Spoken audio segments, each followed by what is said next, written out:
హైడ్రా ఎప్పుడైతే వచ్చిందో 2-3 అది బఫర్ జోన్లో ఉంది అది ఇది అని చెప్పి వార్తలు వచ్చాయో ఆ విల్లాలు కొనడం ఆపేశారు. దాని నుంచి ఎల్ఐసి అనేది 200 కోట్ల రూపాయల అప్పులు ఇచ్చింది ఆ విల్లాలను చూసి. ఈరోజు ఎల్ఐసి లాంటి బ్యాంకింగ్ రంగ వ్యవస్థలు ఇప్పుడు ఆ విల్లా అనేది అమ్ముడు పోతేనే వాడు దాన్ని ఈఎంఐగా కట్టగలడు, వాడు కట్టలేడు. అంటే బ్యాంకింగ్ని కూడా హైడ్రా అనేది ఎఫెక్ట్ చేసింది.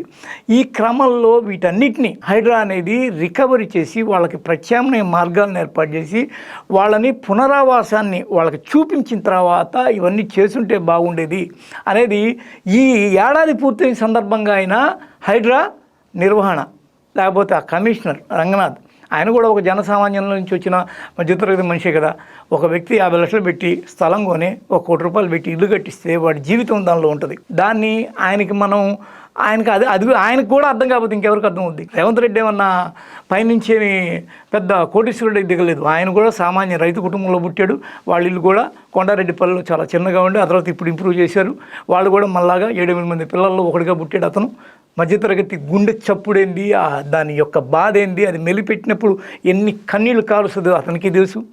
ఈ క్రమంలో ఆయన కూడా అర్థం చేసుకోవాలి. అది అర్థం చేసుకోలేదనే ఈ 1 ఇయర్లో చాలామంది బాధితులు చాలా ఘోరంగా తిట్టారు. దాన్ని కూడా బీఆర్ఎస్ లాంటి పార్టీలు రాజకీయం చేసుకొని ట్రోల్ చేసే బాధపడిన పరిస్థితులు కూడా ఉన్నాయి.